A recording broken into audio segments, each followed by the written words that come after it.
Simulačné hry podľa reálnych športov majú v poslednej dobe veľmi vážne problémy. Takéto hry často vychádzajú každý rok, aby hráči navrhli ovládanie svojich obľúbených športovcov. Aktuálne mená a miesta ale nie sú dostatočným argumentom na vydanie úplne novej hry. A tu sa stáva ten problém. Na rozdiel od arkádových hier majú simulačné hry svoje hranice, ktorými sú samozrejme ich reálne predlohy. V súčasnej dobe sú simulačné hry už dosť prepracované a každoračné vymýšľanie vylepšení sa teda pre developerov stáva takmer neriešiteľným problémom. Aj napriek tomu sa nájdú vývojári, ktorí toto vymýšľanie nezmien zvládajú veľmi dobre. A teraz nehovoríme o Electronic Arts, teda o majstrovi v zvyšovaní cien bez zjavných príčin.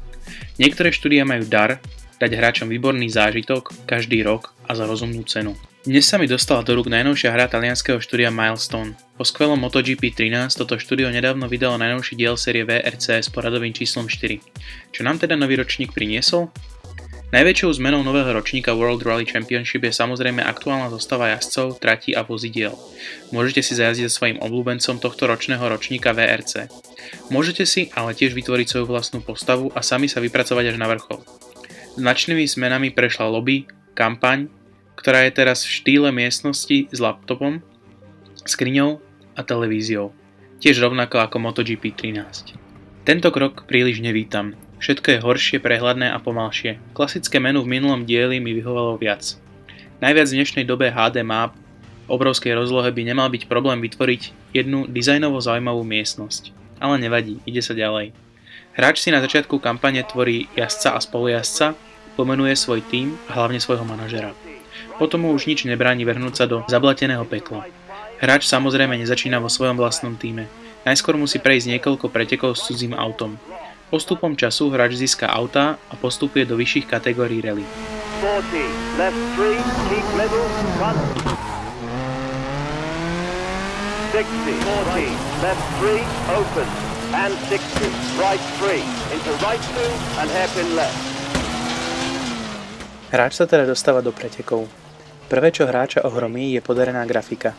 Samozrejme, že to nie je žiadne GTA 5, ale musíme si uvedomiť, že grafická stránka tejto hry je viac účelová a všetko na vozoch aj tratiach má zodpovedať ich reálnym predlohám. Grafická stránka hry je teda dobrá.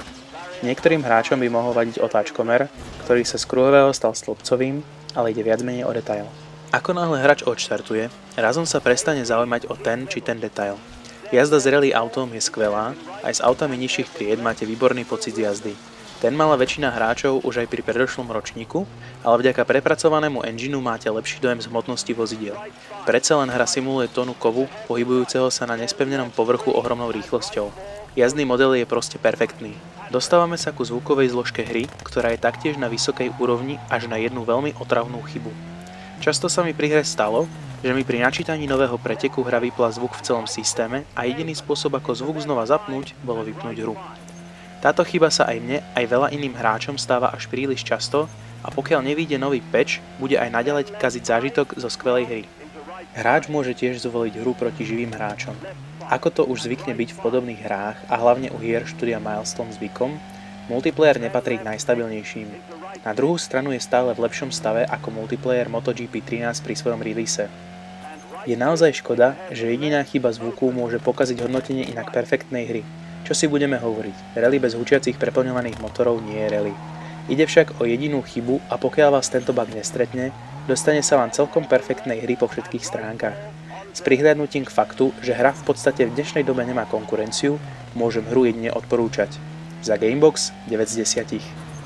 Left right chicane, then right 3 and left 3.